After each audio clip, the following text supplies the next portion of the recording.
All right. Welcome to The Process, the podcast for athletes chasing dreams of playing college and pro sports and the practical strategies for anyone to live their best life. Who am I? Glad you asked. I am Coach Melvin Luther King, and I have a dream to guide you through the ups and downs and everything in between to being a great athlete, to getting college scholarships, and again, to live your best life. This podcast today is going to be specializing in recognizing some of our alumni athletes. College boys is what I call them. I love to say college boys because this is what it's all about. But so, what is the process? Let's talk about what's the process, and eventually the process that got them to living in the college dorm room right now. And that process is just taking a deep dive into first, being strategic, right? We got to be strategic in everything we do. Secondly, is having a plan, or as we already know, if you don't have a plan, guess what? The plan will fail because you don't even have a plan. So it's going to fail because there's no plan. And the last thing is engaging with quality organizations to help you through that process, like Track Minnesota Elite and Maximum Impact Training, that's going to take your hand and walk you through this process of success and the greatness. And that's kind of what the process is and kind of what we want to talk about today. And want to not just hear from me, but I want to let's hear from the alumni, let's hear from people who went through the process and let them share their story, what that looks like. So first, I want to introduce two great young men here. One, Mr. Dale Johnson. We call him DJ. Welcome to the podcast, sir. Glad to be here. All right. And Mr. Henry Peklo. Yes. All right. How you doing, Henry? I'm doing just fine. Thank you for having me. All right. Appreciate it. So, gentlemen, I just got a few questions, and we'll start this conversation. And first of all, DJ, and I know both of you guys are freshmen, correct? Mm-hmm. Okay. And it's a question we always kind of go through this process when we first go to college. What's our major? And kind of evolves over time. But right now, what is your major and why did you choose it and what it is now? Well, my major is communications and I'm minoring in criminal justice, but I might change it to sports management because I want to be a coach one day. So I pretty much get back to the community. So, man, that fills my heart. Don't become po-po now. I heard criminal justice. I don't know coaching and criminal justice, boy. I don't know how it's all good, but no, it's good to say. That's good to say. And then let me ask this question, DJ Dale. So with that degree, and you already kind of spoke on it, coaching. Mm-hmm. So what would that look like 5 years from now? Would you like to coach on a collegiate level, professional level, or Track Minnesota level? What do you think that would look like ideally? Well, ideally, as of right now, I'm thinking Track Minnesota level. Probably start out small and see what I can do in the future, and hopefully get to the college level because that sounds like a dream of mine. Yeah, and I mean it's a bigger check. Mm-hmm. Track Minnesota checks right now anyway. Right now, but you got to start out that small. Big. There you go. Good. And Mr. Henry, and I'm sorry, Dale. Let's back up and tell me what college you go to. I see your CSP. What does that stand for? Concordia St. Paul. It's a small school, but it's a great school. It's all good. Good, and we'll get back to that. And Mr. Henry, yes. Tell us what school you go to, what college you go to, sir? I go to St. Joseph's University. It's in the suburbs of Philadelphia. Philadelphia. Okay, you went all the way out east to college. All the way out east. Oh, good. And so what is your major and the why, sir? My major is finance, and I haven't decided whether I'm going to add a minor of risk management on yet, but we'll cross that bridge when we get to it. But my reasoning behind this is usually I'll like tell people on campus, like if I really don't want to get into it, I'll say, oh, I picked finance because, The Wolf of Wall Street, I saw that movie, I want to be Jordan Belfort, that's me. But the real reasoning behind this is come senior year, I really didn't know what I wanted to do. And I started liking math and I started liking numbers and like the whole process of putting together like an equation and having it add up and actually like getting the answer, that's what I really like to do. And then I saw like, what's a place where I can like use numbers and all that, finance, and where I can like I get to learn about money, I get to learn about all these different things. So that's why I wanted to choose finance, because I can also be making a lot of money while doing it, but I get to do something that I somewhat enjoy. Okay, and it sounds like it's a natural for you. And I would say, learning how money works and how that ins and out of that is great. Just when you make a lot of money, make sure you give back to the track program. Of course. A lot of our alumni, y'all out there, y'all ain't gave in a while or gave at all. So I'm just putting you on alert, putting you on notice now. Don't forget about us because we helped you through the process of where you're at right now. So I'm just saying, okay? So I just want to ask this quick question here is, DJ, how long were you into the program? When did your process start? Since I was 9. So. And how old are you now? 18. Be 19 next month. Okay. So about 10 years. It's been a long experience. Yeah. It's been a long time. Yeah, and for me, it went by so fast. I mean, I can still remember a picture of you, one of my favorites, you down the starting blocks ready to go. And now you're here, a college boy, man. Like the photo with my head up, that one? Yeah, exactly. And it's just amazing how fast it goes. I mean, you guys y'all the new college kids. We've had, 300 before you, and who's went through this process. So it's just really, it's really good to see where you guys are now. And Mr. Henry, tell us about, how long were you in the program? I was in the program for just 2 years, which is a little less than DJ, but I think I got everything I came here for. Man, great answer. So, so DJ, I would ask you, in part of when we talk about the process to where you at now, and how we use primarily with you guys track and field, and our goal is always to use track and field for 3 things as a tool to practice stress, success, and failure, which we do in one track meet. Right? That's kind of why we do this. We don't just do this for us. I done did it, done it. All the other coaches in the program, we've all done college sports, and it's not about us, it's about y'all, right?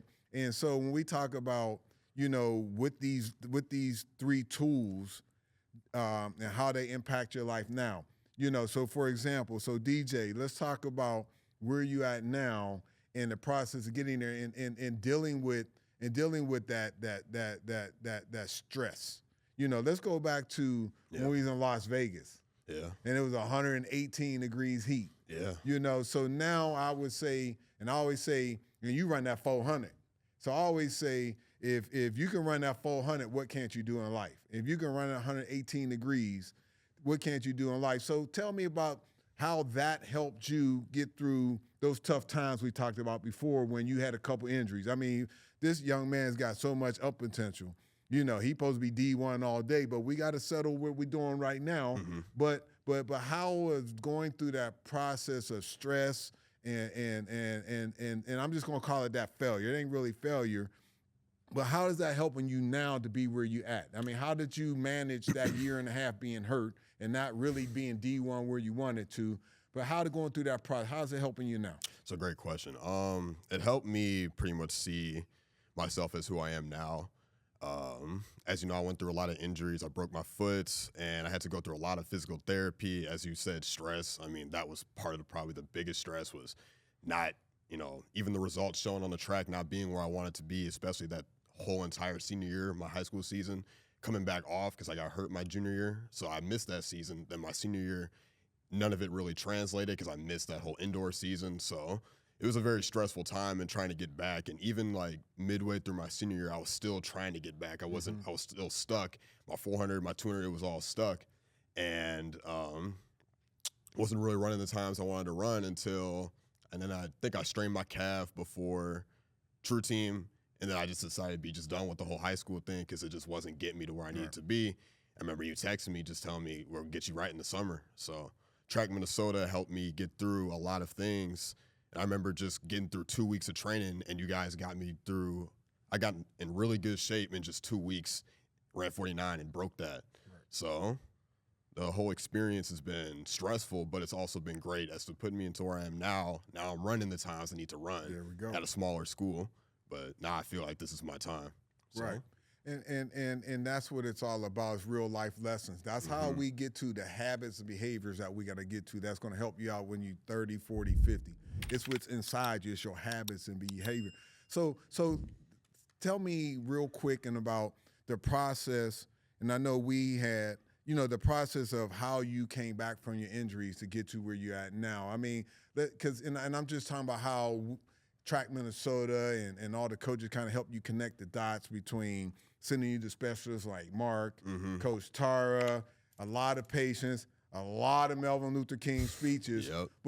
But so can you just explain, so for an athlete out there who's having that struggles, what type of therapies did you kind of go through that kind of helped? I had to go through physiotherapy, cryotherapy. I had to see my chiropractor about 1 million times, as you know, Coach Tara. Depending upon the injury, you're gonna have to see a lot of people. It's gonna take more than just one person to get back, and that was what for me anyway. But so was it good to have organizations like MIT and Track Minnesota that can bring all that to you? Because we're kind of talking about what it takes to get to that level, what it takes to stay healthy or get healthy. But and again, we talk about holding your hand through that process. So did you kind of feel that? How does that mean to you personally? Absolutely, because not everybody has all those people to help them get through a time like that, and it definitely helped me. Good. And again, now I would just let y'all know his first college track meet, the boy dropped to 21-something indoors. We already popping PRs, and and you can go to nationals out of any college, and I'm still looking for somebody to still be. We got Olympic caliber, and somebody still got to get there because I need to come stand on the podium with you. But anyway, Mr. Henry, same deal. Tell us. I mean, you were a good high school athlete. Yeah. I think was it Nova High School? Nova Classical Academy. Yeah, Nova Classical Academy, and everybody was like, yeah, Henry's really, really fast. But then when you got to Track Minnesota, there was some different speed out there. Yes. And tell me what and you always had a smile and a positive attitude, but what was it like? So, okay, you was fastest on your school and in your conference. All of a sudden, you're around the DJs and the Gerards and the rest of them. Now, all of a sudden, I ain't the fastest, but your work ethic is incredible. But just tell me how that change was or dealing with that. I mean, change is never easy. And coming from a small school, and now running against, like you said, the DJs and the Gerards, it was a big step up. Even from first practice, I knew there was I had to do a lot of work. There was a lot of work to be done if I was going to catch up, or even maintain what I had, and it was hard. I remember there were a couple practices during the year that were hard. That were just really, really hard. Like when we had to do broken fours, something I had never done. And then I remember my first day of strength training when we came in here. The training itself, I was okay, I can do this. But when it was time for abs, that's what really got me, because Mr. Anton Hawley, he's our strength coach, and he started. We got down, we got everything ready to go, and then he said, "Let's everyone, 100 abs." 100 abs. I could do 100 abs. 100 abs in 100 days, but go ahead. Yeah, 100 abs, and then and I was like, "What are you talking about? 100 total or 100 reps? 100 reps." And then I was like, "Okay, all right, let's go." I get done with that, and he's like, "Okay, 100 more." I'm like, okay, keep it going then. And throughout the whole process of learning how to do these abs, learning how to persevere through workouts, it's all been a great process that I'm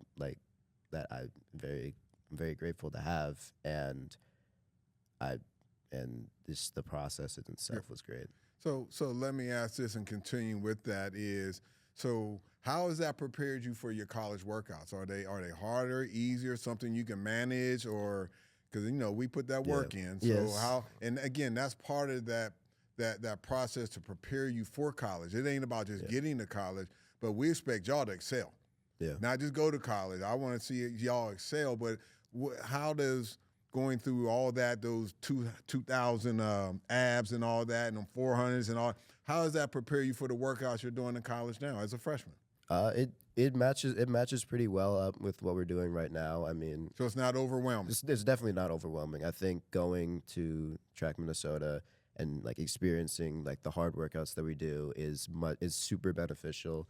Oh, because I have teammates who who didn't go through like the workouts that I did, who didn't go through the stress, and they're like laying on the ground, head up, like they're struggling. Oh, like last week I had a teammate who like had never experienced lactic acid in a workout at all, and he was on the ground like what's going on? What is this? Right. What is this? I'm like, it's lactic acid, dude. He's like, what is that? Like, it's what happens when you work hard. And he's like, whoa, I've never worked this hard. I'm like, yeah. I mean, at my club we do that all the time. And he had a hard workout. It was a hard day for him, but he got through it. Good. And same to you, DJ. I know you. We talked the other day, and quick story on this guy. He calls me one day, and I missed the call, and I checked my message, and I can just hear it in the tone. Coach Mel, this is DJ, and college is going great, and I love it. I'm like, ooh, okay. Mission accomplished on me, and that's what touches my heart. You know what I mean? That just really keeps me motivated for another 25 years, you know. And I remember you also saying, well, Coach Mel, these workouts is not nowhere near as hard as Track Minnesota. So explain to me, how are you able to manage these workouts and how what's different? Well, yeah, the workouts are a lot easier. I will say that. Even Jeremiah, who came through the program, even told me that the workouts weren't going to be nothing like what we did at TME. And I just remember going through fall training, just breezing through all the workouts. I was breezing through. I remember we had hills, and everyone talked about just how hard and just how awful hills were. I'm breezing through these hills like this ain't nothing. So I've seen people throwing up and all sides. Now I've thrown up after workouts, but it's like it was just easy. And I guess how I got through it was just through all the 400s, the 600s that I did previously here, and it's just too tough for it, you know. Yeah. And again, and we look at maximum impact training and preparing not just track athletes, because we work with football and basketball. We have another one of our alumni coming up now who became 6'10" or 6'22" or whatever he is now, that he actually switched to basketball. But again, I try to educate parents and educate athletes. It's about not just kicking the ball. Everybody just wants to kick the ball, throw a ball. They have to have some type of action. Versus, no, if you're trying to get to the level of these guys, you got to work on your strength, your abs, right? Yes. Correcting your run mechanics and more importantly, going through this process of stress and success and failure to build your confidence and build your resiliencies to deal with any situation, to deal with 118 degrees in Vegas, right? Right. To deal with going out to St. Joe's, I don't know nobody and what's going on. Can I compete? Nah, we Track Minnesota. We like baby kids. We don't die. We multiply. We here. We standing strong. It's us against the world, man, all day long. And so let me flip the script real quick, and I'm gonna ask you guys to ask me a question, because again, it's not just about me and what I got to say, what I've experienced and what my kids experience and things of that nature. But ask me a question that you might want to understand or know. We'll start with you, Henry. All right. Staying on the topic of Track Minnesota, what was the process to founding Track Minnesota? When did you feel that like now was the time to start a track program? Great question. And I would say that, and again, this is 25 years ago, it's 1999. and it all started with helping, or going to one of my son's practices, a track team, Hospitality House. I'll give them props. They were the mother company or mother track team in Minnesota. They're no longer around. And just helping out one day. And seeing that there was some coaches kind of, was really good, and there was some wasn't. It was a really big team, it was over 150 kids. And one day I went to help out, got the fever, wanted to help coach a little bit. But then really got me to start Track Minnesota was that program was kind of a developmental program, and it was more of, it was kind of fun and it was kind of serious, but we would go to nationals every year. You know how tough nationals is. Yeah. But if we're not being serious and we're going out to nationals, we're wasting time, money, and energy because we're going out there and we're getting our heads tore off because everybody else is practicing harder. Like we only practice twice a week. Now, twice a week for 2 months, that's 8 practices. You get rained out a couple, and then you go to nationals. Imagine going to nationals with 6, 8 practices. It's going to be rough, And so, so from that point on, I figured I wanted to start a team to kind of take it to the next level with the blessings of Coach Joe Sutton, R.I.P. Joe, who's kind of that GOAT guy who got me into the game. And he gave me the blessings, start your program, do something different. We need more teams. So that was kind of the genesis of Track Minnesota, of how we started, because we wanted to take it to another level, and that's the elite part of Track Minnesota Elite. That's where we added we used to do aquatic training, hill training, this facility, things of that nature. That's the elite part. We're just not doing track and field. It's just not running around the track. It's all these different elements that we had talked about, but that was the genesis and the why. And then again, it really came back to this. It's really trying to duplicate my story. I know what one college scholarship can do. So part of the big vision and the mission of Track Minnesota originally was, if I can help a kid get into college like you two, then you guys will go on to become successful and raise your kids to be successful and create this generational success. So that became the mission after and beyond just we want to be track All-Americans and things of that nature. That answer your question, sir? Yes, it does. All right, good. And I would just say before I ask DJ to ask me your questions, it was, you guys are gone now, but we had some kids this year who said, well, man, coach, new kids, well, man, we work so hard and all these 400, 600, man, is all this necessary? And, man, it just seems a little overboard. And it's like, man, I mean, it's not overboard. This is the process. But when we got to North Carolina at Nationals and they seen them kids from Texas and Oklahoma and Mississippi, all the ones y'all done seen and been around, they said, Coach, I get it. I get why we got to – because our best of our best at Nationals got to have their best performance at that time to get through to be All-American. And like we talked about earlier, all that turns into college opportunities like this. So, that hard work is – and the same thing that'll transfer over in life. It's going to be hard work. You finance dude, you're going to be up crunching numbers. I mean, of course, they got AI and all that to make it easier. But at the same time, it's about this drive and this thing. But Mr. Dale, I still call you DJ, but Mr. Dale, what question you got of Coach? I guess my question is since you've been doing this for obviously 20-some-odd years, I mean, what just continues you to keep going for so long? Do you ever think about retiring? Man, that's another great question. I mean, you guys are so intelligent, man. I just look at this intelligent conversation we're having with young people. This is the process of greatness. But anyway, it's one that when you guys come back like you are now, and y'all come back to the track and practice on your your winter breaks, and even in the summer when you come back and help coach, it's that what keeps me motivated to keep doing this. It's the ones that appreciate it, and most of our athletes appreciate it. I can't speak of many that haven't, but that's what drives, because sometimes it ain't easy. It becomes hard each year to kind of reboot and give up what I call 25 summers, to other people's kids. Not being at the cabin, not being on the boat, not being at happy hour. Everybody else doing these other things. We're on the track, out here doing you guys. But the calls I get, that message you left from me, DJ, that encourages when we have those times. That's all of our coaches. We got plenty of coaches. But that's what it takes for us to stay motivated through this process. And not just that, but to build the capacity. We do 100 kids. And again, I'm talking to folks out there with that money. Man, we can double this impact. Every year we got 12, 15 kids going to college. With the right resources, that could be 40, 50 kids going to college, being prepared for this real world, because this world is changing. And y'all got to know that, and y'all preparing yourselves in college. And let's just not be athletes. Let's just not be students, but also prepare ourselves socially and make those contacts.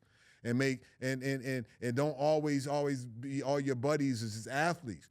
Go get the brainiacs. Go, so I would just say, as you're in college, broaden your horizon of your friends. You always want to surround yourself with successful people, with people that you're going to want to know 5, 10 years from now, that you can make a call. Hey, man, I know such and such that needs a job. Or, hey, man, I'm about to shift careers, and those type of things. But when I want y'all to do this, when y'all at track meets against each other or with you, I love those pictures. Here's such and such at Wake Forest, Robbie, and here's such and such at North Carolina. And that's what really keeps us motivated as coaches, and seeing your posts and just seeing y'all being great, man, and living a great life. That's payment back enough right there. Then again, I expect y'all to pay it forward. I expect y'all to be coaches one day, mentors, whatever that is, because it's about how do we help other people along their journey. That is the most gratifying thing that keeps me motivated. And I talked about earlier in a different podcast about everybody's out here trying to make all the money in the world, and then they make all the money in the world, then they can't enjoy it. And then a lot of the billionaires and millionaires are the most unhappiest people that you will ever meet because they got too much, too early, too much success, too many experiences, and now they got nothing to do. You've been to Hawaii 5 times, you done did all this, you done did all that. Now what? And my best time at my day, no matter how stressful it is, being at practice with y'all and that energy y'all give back. So y'all got to know that this is for us. I mean, what y'all do for us is reciprocal, because we get that energy, that respect, that love, that hard work is part of our process of managing our life. I got so many people that walks around so bored to death. I'm like, boy, I don't know what bored looks like. Because if I ain't doing this, I'm out here trying to raise millions and millions of dollars, and somebody out there can write that check now, because, look, what we doing is great. And we trying to build this capacity for the next 25 years. But again, going back to your question is again, beyond all that, the biggest picture of this is my ministry. And God put me here to give me this gift of talent, this gift of drive and patience and courage to do this. It takes a lot of courage to do this work, to raise money for other people's kids.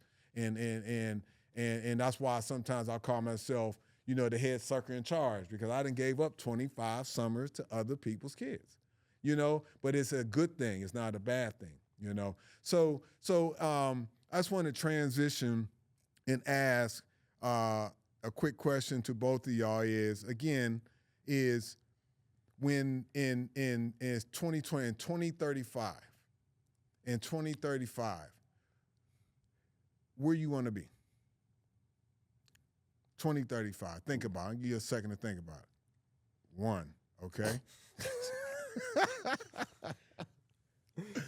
just your biggest dream. Money's not an issue. You living your best life. What does that look like? We got kids. We got a house. I asked that question because we got to speak some things to existence. Like I spoke my business to existence. What does that look like? I mean, it just a big, broad picture.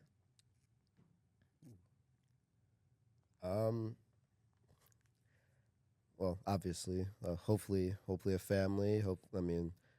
Family, a house. Hopefully still living on the East Coast. Why the East Coast? What you like about the East Coast? Got a lot of family out there, and I've spent a good majority of my life on the East Coast and in warm areas. So it's an area of the U.S. that I know pretty well. Yeah, and I say that because I love for all of y'all to get away from Minnesota and explore the world. Like, both my daughters, and one's Miami, one's in Atlanta now, and living their best life. And Philly and the East Coast is a great area because you're right by New York and D.C. You got all these different areas. But let me ask this question: what's different between out there and here? I mean, culturally for a young black man. Yes. Let's think as a young black man. Philly's a very diverse city. Minneapolis does have the second biggest Ethiopian population. It still lacks a bit of diversity that I would like to see. But going out to Philly, there's black people all on every corner. Like it's so amazing to see so amazing to see my people. It's so amazing to see I can wake up every morning and I can go, I can literally like look out my window, and I can see great Black excellence. And while I am at a PWI, and it's not, and that in itself is not very diverse, I'm still able to find my people, my area, and my space to be able to show this Black excellence. Yeah, and it's a great area to when you start thinking about internships, things like that. You got a lot of diverse, and you're out, near New York, especially in your major. Yeah. Because I would tell both of you guys is that's what if we think about this process now from college to real life, it's not just track. It's not just education, but it's making these connections in the business world to start building your pipeline, building your friendship, collecting cards, business cards, and just hitting people with notes. You meet somebody who's a director of this or that. You collect that card maybe once, twice a year. You send them a little note. Again, so now we're talking about the process from college to successful lifestyle, or to adulthood, So, and that's a great thing, And then in the East Coast is great. But Dale, we're here in Minnesota. And again, to me, it's just the start because you're about to blow up and you're going to have other options. this time and age is that, the people transferring all the time and NLI, and there's some college folks got more money in college. And but anyway, so again, you got a starting point. You never know where you end up. But let's just tell me about even what it feels like to even, and there's an advantage to staying home, so tell me what does that feel like, just being closer to home and that advantage versus being off somewhere else where we're still trying to figure things out? I guess one benefit of being closer to home is just, being able to come home, even though I didn't come home a lot, I stayed on campus. I would just say for people who just get homesick, it's nice to, I can reach my mom, I can reach my dad when I need to.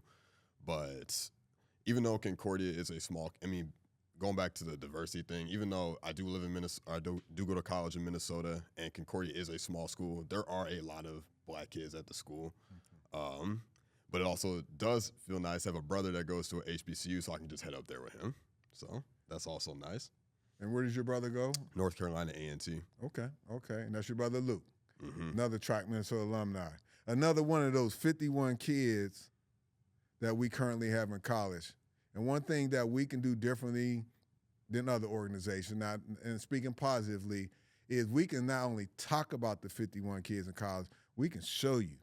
And not only show you, but show you who they are and the process they went to and this intelligence that we have here. This is powerful. This is needed. This work we do is so important. And again, me as Coach Melvin Luther King, I'm just here to coach you guys not only through to where you at, is also still support and lend to your success into adulthood. And again, I charge you guys to do the same one day, and that's kind of how we get our blessings coming back. And at the same time, a question was asked to me at a different podcast is what would 25 years look like now if money was an issue, and how do we mass produce the Henrys and mass produce the Dales? And what I was saying was that is building, developing a sports and learning center. Where we're doing the athletics, the academic, and also the leadership and life skill, the programming. And then really starting kids at 6, 8, 9 years old, because these days, some of our kids are getting damaged at that ages. So we have to intervene as this early childhood development is what I call it. And then being able to have this platform to be able to nurture that so that when we're going to, both of y'all went to pretty good high school, had some decent high school coaching, but for us to be able to fill in that gap of poor coaching, of poor parenting for whatever reason, and for us making poor decisions, for us to help nurture this. Imagine being able to nurture this talent and these lives from 6 years old to 18 years old, and now we're sending 100 kids to college every year, 200, whatever that might look like. And it ain't just got to be college, but again, what I like to say is this is, and both of y'all are there, is our dreams is here. Our dreams is up here at the Mars, and some of us just landed on the moon, and that's okay. It's better than landing back down here on Mother Earth. I'm gonna keep it simple, right? Cause when our dreams is here, that goes way that affects us and impacts us in a whole different way. You know, I remember, and you guys know Avery, and we went out to New York last year to Nike, and it's first time he been to New York. And he seen that backdrop of New York when you fly into New York, right? You say, wow. And you be like, oh, there's a whole different world out here, right? But that now inspires us. Now we're gonna add inspiration to the process. Now I'm inspired to do something different, you know, and like I wanna go out to Philly and you wanna go to LSU or somewhere, not saying we ain't gonna never get there, right? But that inspiration is part of the process, part of our secret sauce to say, look, man, you know, we're trying to build the courage. We're trying to build you up physically and teach you form and all that. But also there's something inside of us with resiliency and having a bigger dream that helps us buy into the process, to listen, to do our schoolwork. And that's what this track and field game does, as y'all got to better understand it. It's influencing your academic performance. It's influencing your social performance or your social way you act, right? It's performing your hard work ethic. And these are the things that make y'all well-rounded young men to become who you're going to become, great fathers, right? And great businessmen and leaders, because we need guys like y'all in the Congress, because we got some folks up in there that's unqualified, that don't have a heart. We need folks up in there running the country now that's going to actually do right and not just about their money, because all the money in the world we talked about earlier don't make you happy. What's the true joy? Going back to one of your questions was, why do I do what I do? Why do we do this? Because there's a true joy in seeing you guys become successful. There's people that are happy, you know, but there's a true joy that comes deep from inside. And that's kind of what, you know, how I see this whole process in this ministry, as I call it. So, gentlemen, what I would say to everybody is make sure you go out, like, comment, and share. If you want to learn more about this process, if you want to plug into this process, because what we do works. Do we work, gentlemen? What we do works. Mm-hmm. Sir. Right. And I mean, and again, I'm still running this 10,900 meters at 59. Oh. What? Here we go. What? You ain't running no 10-9, man. Man, everybody knows I run a 10. Look, everybody. Oh, who's that guy? And we ain't gonna leave that alone for right now. Everybody know I run a 10-9, but it's okay. That's okay. They don't want to admit it.